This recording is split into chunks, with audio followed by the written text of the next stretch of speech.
Je voudrais d'abord apporter une petite précision à quelque chose qu'a dit tout à l'heure Esther Bassa. Vous allez voir, ça a quelque chose à voir avec mon propos. Donc elle a qualifié mon association, l'Union des progressistes juifs de Belgique, d'association bundiste. On en avait parlé un petit peu hier, mais vous n'avez peut-être pas compris l'allusion. En quoi sommes-nous une association bundiste? L'UPJB est une association qui essaie quelque chose de très difficile, c'est-à-dire de perpétuer ou d'inventer un genre d'identité juive de vie juive en ayant perdu la langue de nos grands-parents, le yiddish, en s'étant largement détaché de la religion, et en ne considérant pas l'État d'Israël comme notre nombril. Alors, la question de savoir est-ce que c'est possible, c'est pour un autre débat. Mais si vous voyez un peu cette définition, vous pouvez comprendre, pas forcément accepter, pourquoi toute une série de juifs qui sont dans une angoisse de perte se rapprochent à l'État d'Israël comme à la condition psychologique de leur survie comme groupe. Alors maintenant, j'attaque le sujet. Bon, qui donne le ton en Europe? L'Allemagne, la France, ça marche? Mais sûrement pas la Belgique. Vous avez dit, mais c'est dommage d'une certaine façon. Parce que si on avait dit que je pourrais être fier de mon Premier ministre libéral, je l'aurais pas cru. Mais d'une certaine façon. On va changer un micro parce qu'il y a une résonance. Voilà, c'est pas grave. Tu pareil, Ça fonctionne? Bon, ben, si vous avez suivi les événements du Moyen-Orient, vous vous souviendrez peut-être d'une déclaration commune entre notre Premier ministre libéral, Alexandre De Croo, et Pedro Sanchez, qui a été traité de déclaration antisémite par le gouvernement israélien, parce que c'est ce qu'on avait entendu de plus progressiste de toutes les incarnations, de toutes les prises de parole de dirigeants européens. Bon, j'en arrive maintenant au sujet. Si on parle d'antisémitisme, on va parler des Juifs, évidemment, au sujet. Et je vais un petit peu remonter aux Juifs de Belgique. Bon, les Juifs de Belgique, c'est une petite communauté. Hein. Par rapport aux Juifs de France, je parle ça pour nos invités français, c'est 5 fois moins proportionnellement. Et c'est une communauté qui a des traits un peu différents. On est ashkénaze à 20%, on va dire. Ça veut dire que les Juifs de l'Est qui sont arrivés ici, ils n'avaient jamais vu un arabe avant. Donc ils n'ont pas importé un litige historique que les Juifs d'Algérie n'ont pas importé. C'est pas beaucoup de monde, c'est 12 000 personnes à Bruxelles, 15 000 à Anvers et 2 000 dans le reste du pays. La proportion entre Bruxelles et Anvers, c'est intéressant parce qu'elle s'est renversée, et elle s'est renversée parce que les Juifs religieux, les Juifs orthodoxes font beaucoup plus d'enfants que les Juifs libéraux. On va dire ça comme ça. Alors, je vais remonter pas trop loin, mais quand même, on doit voir à quoi ressemble cette communauté juive au sortir de la Deuxième Guerre mondiale. Donc on doit bien se rendre compte qu'à ce moment-là, en Europe, les Juifs sont l'incarnation de la différence. Il n'y a pas d'autres groupes massifs, présents un peu partout, qui représentent autre chose que la majorité chrétienne. Hein. Et il s'est passé ce qui s'est passé, hein, je reviens pas là-dessus, mais à la Libération, ce qui reste de la communauté juive belge est doté quand même d'un très grand crédit, d'un très grand respect. Il n'y avait plus intérêt à être antisémite, il fallait le garder pour soi. Il y avait une énorme culpabilité européenne, même dans les pays vainqueurs, pas qu'en Allemagne, qui fait. Et puis alors il s'est produit des événements, enfin des événements. On entre dans ce qu'on appelle les 30 Glorieuses, c'est-à-dire une période historique avec énormément d'ascension sociale et peu de problèmes sociaux. Les Juifs vont être aspirés par cette possibilité d'ascension sociale. On va voir très rapidement les enfants de tailleurs, maroquiniers, fourreurs devenir médecins, avocats, journalistes, professeurs, hein, ce qui va leur donner un certain pouvoir social. Hein, et on va dire, ce qui pouvait exister dans l'antisémitisme dans toute cette période-là va être confortablement refoulé. Alors les choses vont commencer à changer. Oui, alors il faut ajouter aussi que c'est aussi à cette période qu'on va trouver parfaitement légitime de distinguer l'antisémitisme des autres formes de racisme, parce qu'avec ce qui s'est passé pendant la Deuxième Guerre, on était quand même à un autre niveau d'échelle, on va dire, entre l'antisémitisme et le reste. Et puis le reste, c'était quoi? Il n'y avait pas encore d'arabes chez nous, les Noirs, il y en avait très peu. Il n'y avait pas encore de personnes capables de revendiquer pour leur dignité, la reconnaissance d'un litige dont ils avaient été les victimes. Et à cette époque-là, en plus, la naissance de l'État d'Israël s'intègre parfaitement dans le récit dominant de la gauche. Voilà. Les communistes juifs à l'époque se vantaient toujours pour dire que l'Union soviétique avait été le premier État à reconnaître l'État d'Israël. Et de toute façon, la gauche, pas plus que la droite, était intéressée à ce que je pensais les peuples arrivés. On n'était pas encore entré dans la décolonisation réelle et mentale non plus. Bon, ça c'est... Et puis le temps va passer, et les choses vont commencer à changer en 1964. Qu'est-ce qui se passe en 1964? On a les grandes conventions bilatérales d'immigration. Dans tous les pays, en France aussi, aux Pays-Bas, en Belgique, on va importer des dizaines de milliers de familles du Maroc et de Turquie pour occuper les emplois dont les Belges ne voulaient pas. Et en important ces populations qui vont faire souche, hein, on va importer des gens qui, eux, sont porteurs d'une différence, contrairement aux Italiens et aux Polonais des vagues précédentes. Donc, une population d'une autre culture et d'une autre religion, qui n'a aucune raison de se sentir coupable de ce que l'Europe a laissé se commettre sur son sol, qui ont plutôt un petit litige, quand même. Hein. Bon, au Maroc, il y avait des mélas, hein, donc il y avait quand même des espèces de ghettos, c'était beaucoup moins douloureux que les ghettos chrétiens, mais c'était quand même pas marrant forcément. Les préjugés aussi contre les juifs, on dirait là. Et après le temps va passer, même pour les jeunes Européens, le poids de la Shoah va s'éloigner, le poids de la culpabilité va s'alléger. Et là, j'ai noté quelque chose autour de l'année 2000. Autour de l'année 2000, il va se passer un petit basculement. Bon, alors là, on va repartir en Israël. Sharon arrive au pouvoir, après la fameuse histoire sur l'esplanade des mosquées. On est au milieu de la deuxième intifada. Et après 2 ans d'intifada plutôt pacifique, comme ça ne donne pas de résultat et que la colonisation avance en galopant, comme d'habitude, comme ça va devenir l'habitude, il va y avoir un attentat à l'hôtel Park, revendiqué par le Hamas, qui va faire 30 morts civils. Alors maintenant, vous imaginez pas, 30 morts, ça n'est rien du tout par rapport à son vie. Mais à l'époque, c'était beaucoup. Et puis, ça a déclenché, de façon très classique, l'opération Rempart, où l'armée israélienne, envoyée par Sharon, va envahir toutes les villes palestiniennes, et ça va provoquer quelque chose qui va faire, à cette époque, un énorme scandale international. On va dénoter, tenez-vous bien, 200 cadavres et 1500 disparus. J'ai presque honte de dire ces chiffres maintenant quand on a les chiffres de Gaza sous le nez. Mais à l'époque, ça a été véritablement traumatique et ça a provoqué quelque chose dans nos villes. Parce qu'à ce moment-là, en année 2000, on est 35 ans après le début de l'immigration marocaine, surtout marocaine. Turque, c'est moins fort. Enfin, si, l'immigration est forte, mais les effets sociaux sont moins forts. Ce qu'il y a, c'est qu'on est une génération après. Des enfants sont nés, ils parlent aussi bien le français et le néerlandais que vous et moi, enfin pour le français en tout cas, et la plupart d'entre eux sont belges, donc ils ont les outils pour se manifester. Et ça va surtout se passer à Anvers. Alors en novembre 2002, il y a un jeune professeur de religion musulmane qui s'appelle Mohamed Ashrak qui va être assassiné dans les rues d'Anvers. Alors pas du tout par un juif, hein, détraqué par un flamand de souche, détraqué mental qui va d'ailleurs être interné après, mais ça va déclencher la mise sur pied de brigades arabes d'autodéfense. C'est l'époque de la Ligue arabe européenne, un petit peu, avec un personnage que j'ai rencontré avant-hier d'ailleurs, toujours bien vivant, qui est Diab Abou Jaja. Et ces groupes-là ne vont pas être perçus comme très amicaux par rapport à la communauté juive anversoise. Parce que c'est une prise d'espace, une prise du pouvoir dans la rue d'une certaine façon. L'autodéfense, ça dit tout.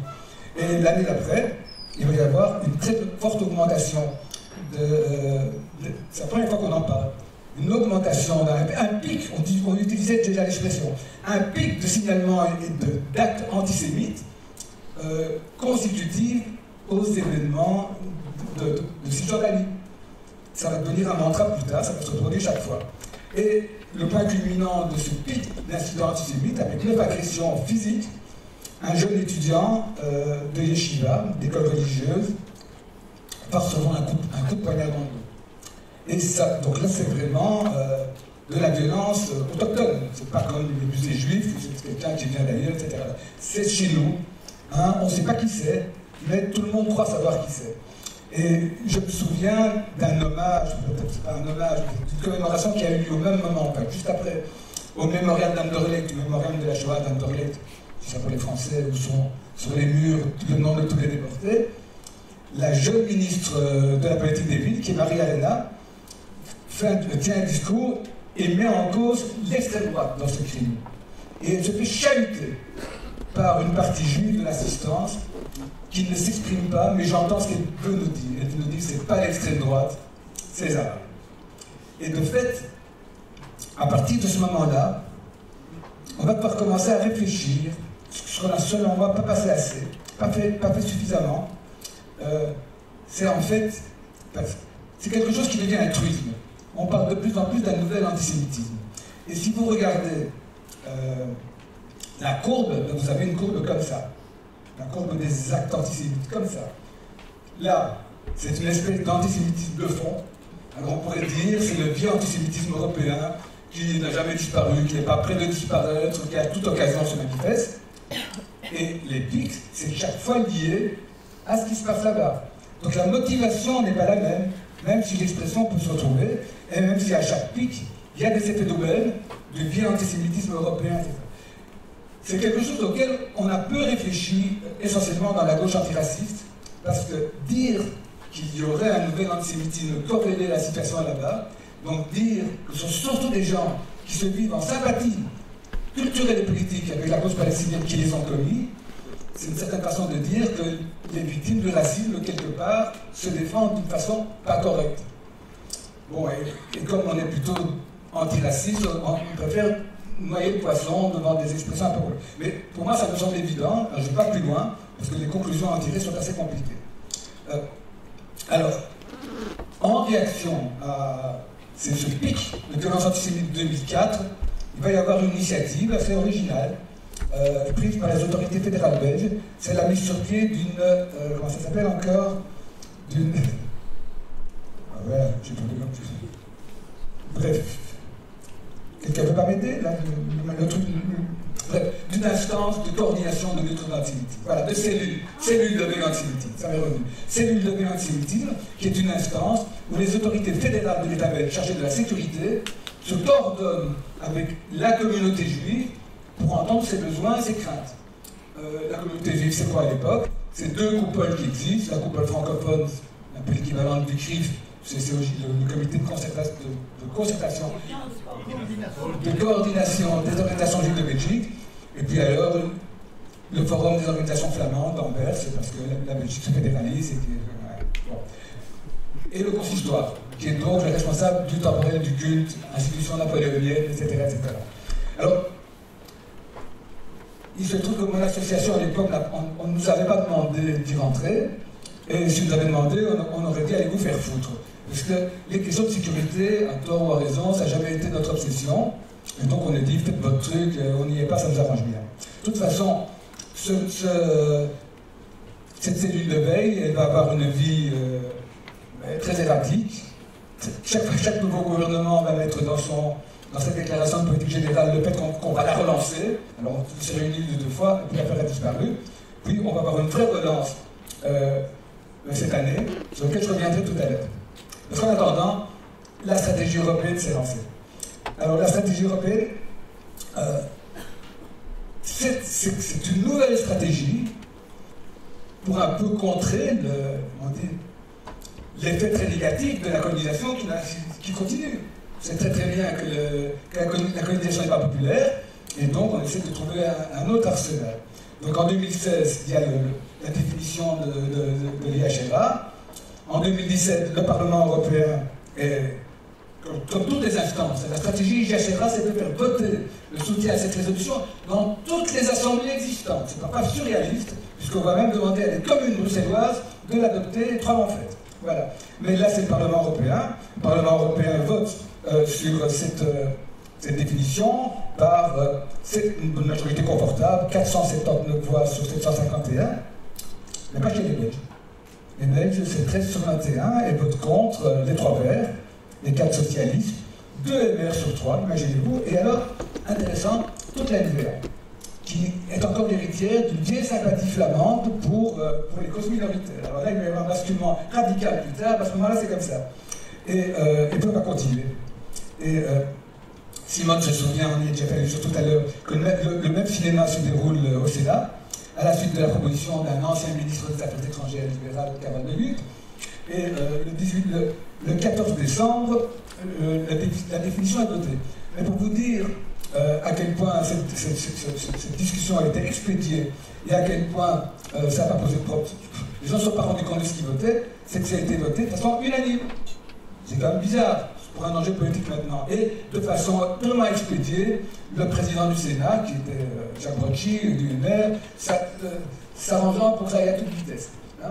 Et Simone s'est arrangée, puisqu'elle vous racontera, si vous voulez, si elle a déjà fait cet épisode, elle s'est arrangée pour plus ou moins raboter les angles de ce choix, qui semblait à ce moment-là, j'y étais pas, donc je ne peux pas juger, qui semblait à ce moment-là impossible à refuser, mais elle l'a quand même balisé en disant que ça ne peut pas mettre en cause la liberté d'expression et qu'il n'est pas question d'assimiler antisémitisme et antisionisme. Quant à la question de savoir, je te regarde Simone, si les exemples ont été validés en même temps, bon, on n'en sait rien du tout, si j'ai bien compris. Tout ça est extrêmement flou et les débats ont été tellement rapides, c'est expédié. Voilà, cette stratégie a continué. Non, donc ça, la stratégie européenne c'est 21. Donc là, ça s'étoffe. C'est pas seulement la définition de l'IRA, mais c'est aussi, comme Grégory l'a rappelé, le partenariat privilégié avec Israël. Et un troisième point qui a l'air accessoire, mais qui ne l'est pas, qui est l'obligation pour chaque État de nommer, à l'image de l'Union européenne, un coordinateur national de lutte contre l'antisémitisme. Bon, donc là maintenant, la stratégie, le rouleau compresseur s'élargit, et une députée libérale bruxelloise, Viviane Tettelbaum, avec quelques autres, un paquet, va essayer de reproduire la même démarche au Parlement bruxellois. Et ça va aboutir à un résultat finalement extrêmement sympathique, c'est-à-dire que la résolution a été votée après avoir été complètement vidée de son contenu, au point que Viviane Tettelbaum, qui l'avait proposé, s'est même abstenue et après a dénoncé ce qui s'était passé. Donc en fait, la résolution a approuvé les objectifs, les trois objectifs de la stratégie européenne, mais pas ses moyens. Et les trois objectifs ne posent pas de soucis, c'est lutte contre l'antisémitisme, promotion de la vie juive et mémoire de la Shoah. Et pas les moyens. Ce qui est intéressant aussi, c'est que ça a pu être fait par la constitution de majorité alternative, rejoignant les trois partis de gauche, Écolo, le PS et le PTB. Bon, comme ça venait d'un parti d'opposition, c'était plus facile, ça ne fait pas des effets de majorité. Cette opération-là est toujours en cours au niveau du Parlement fédéral, puisqu'une résolution du même tonneau a été introduite par le député juif de la NVA, Michael Freilich, donc la NVA a complètement changé de position, et avec le MR, elle constitue l'axe qui rentre complètement dans le jeu de l'instrumentalisation de l'antisémitisme. La proposition introduite par Freilich et consorts au Parlement fédéral est encore pire, si on peut dire, que celle de Viviane Tettelbaum au Parlement bruxellois, parce qu'il parle des accords d'Abraham, en expliquant donc, les accords de normalisation entre l'État d'Israël et une série de pays arabes, en expliquant à quel point c'est une arme pour lutter contre l'antisémitisme. Alors, je reviens au mécanisme dont je parlais tout à l'heure, qui était installé officiellement en janvier de cette année. Voilà. Ce qui montre l'importance symbolique de la lutte contre l'antisémitisme, c'est qu'en fait, c'est une compétence qui dépend de 7 gouvernements et les 7 ministres responsables étaient là. Bon, ça dit quelque chose, au moins, du poids symbolique de ces populations, parce qu'en termes d'électorat, c'est quand même pas beaucoup de monde. Hein. Et les 7 ministres ont tous exposé leur volonté de lutter contre l'antisémitisme en le reliant à leur volonté de lutter contre le racisme. Donc impeccable de ce côté-là, et ils ont été complètement contrés par le porte-parole officiel de la communauté juive, Ivo Jansky, président du CCOJB, qui dans son discours n'a pas dit une seule fois, n'apparaît pas une seule fois du racisme. Ce discours est intéressant, parce que c'était un discours presque électoral, de combat, en expliquant que la Belgique était le mauvais élève de la stratégie européenne de lutte contre l'antisémitisme, notamment parce que nous refusions de nommer ce coordinateur, etc. Bon, pour la Belgique a un coordinateur, mais c'est un coordinateur collectif. C'est l'instance, ce nouveau mécanisme qui... Mais Olszewski avait raison en disant une instance où 15 institutions différentes doivent se coordonner, ça n'a pas l'efficacité d'un coordinateur ou d'une coordinatrice unique. Ce qui est juste. Simplement, merci la Belgique, on n'a pas envie d'avancer dans la surprotection de la communauté juive, qui dispose déjà, avec ce mécanisme, d'un outil dont les musulmans ne disposent pas, dont les Africains ne disposent pas. Alors on n'ira pas plus loin. Hein. Et si l'UPJP a décidé, ça c'est la nouveauté, d'entrer dans le mécanisme, c'est avec l'idée que le travail qu'on peut faire, et c'est très bien que des minorités puissent se concerter avec les autorités légitimes pour expliquer, pour manifester leur doléance, en espérant que cette procédure puisse s'appliquer à d'autres minorités. Alors là-dessus, je vais revenir à ce qui s'est passé peu de temps avant avec la manifestation. Je vais bientôt conclure. Bon, on a eu une manifestation en Belgique, mais ça n'avait rien à voir avec la manifestation française.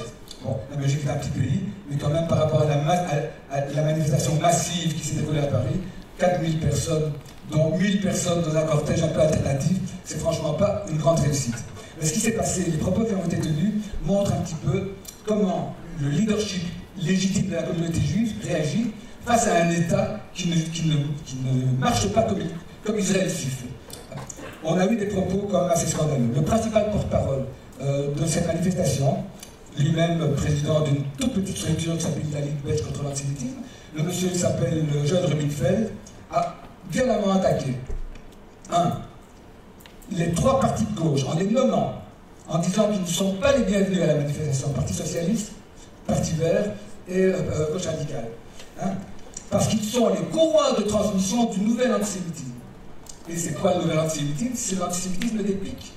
Donc c'est identifier l'antisémitisme à la critique d'Israël, je ne reviens pas sur tout ce qui a été dit. Deuxièmement, qu'aujourd'hui l'antisémitisme emprunte le langage des droits de l'homme, ce qui est une attaque contre toutes les associations des droits de l'homme les plus légitimes, que jusqu'à présent on soutenait quand on parlait des Ouïghours et des Iraniennes, mais du coup là on les soutient plus du tout, et qui n'hésitait pas à dire que l'antisémitisme était remonté jusqu'au gouvernement fédéral. Alors pour comprendre ces dérives, et je vais conclure comme ça, on doit comprendre le véritable vent de panique qui existe dans la communauté juive instituée. Le 7 octobre, c'était évidemment un massacre, et on comprend que ça traumatise les gens, surtout les Israéliens, mais dans la diaspora. Les effets, on a parlé d'une déferlante antisémite, franchement, c'est du rêve. Il n'y a pas du tout de déferlante antisémite, il n'y a pas un crime de sang. Et pour ce qui concerne la Belgique, il y a des signalements, mais un signalement c'est quoi? C'est des insultes sur Facebook. Il y a eu un juif orthodoxe qui a reçu un pot de fleurs en se promenant à Anvers, et un couple à Ypres qui a été molesté. C'est finalement beaucoup trop. Mais ce qui se passe maintenant, c'est que le décalage entre l'insécurité réelle et le sentiment d'insécurité atteint des proportions que moi je n'ai jamais vécues. Et là, il y a comme des explications qu'on doit comprendre. Il y a un antisémitisme d'atmosphère, un antisémitisme qui lui s'est libéré avec les réseaux sociaux, qui permet effectivement à la censure sociale de ne plus fonctionner, mais ça n'a rien à voir avec... Bon, vous savez, ça Grégory ne l'a pas dit, dans la stratégie européenne, on mentionne un sondage à l'époque qui dirait que 38% des papilles juives ont leur valise presse. On leur valise presse ça correspond à quoi ça? Alors maintenant, si on écoute certains propos, on est à la veille d'une nuit de cristal. C'est vrai qu'il y a maintenant une véritable insécurité subjective, mais c'est un problème en soi. Elle est basée sur deux faits. D'abord, que moi j'ai noté là, c'est la fin de l'innocence juive qui est en train de se vivre. Jusqu'à présent, les juifs se sentaient en sécurité parce qu'ils étaient respectés et aimés. Maintenant, à cause de la construction d'un mécanisme unique que tout le monde encourage et qui fait que les communautés juives et Israël, c'est une seule chose, on ne peut plus séparer l'un d'autre, on sent une hostilité. Et puis il y a évidemment cette révélation qui concerne aussi les juifs de la diaspora. Israël n'est plus un État où on peut se réfugier si quelque chose se passe. Tout ça, ce qui rajoute à tout ça, c'est le silence absolu sur ce qui se passe à Gaza. Lisez la presse juive, c'est dramatique. Voilà, comment sortir de ce piège qui coince les juifs de Belgique, c'est ça pour notre discussion.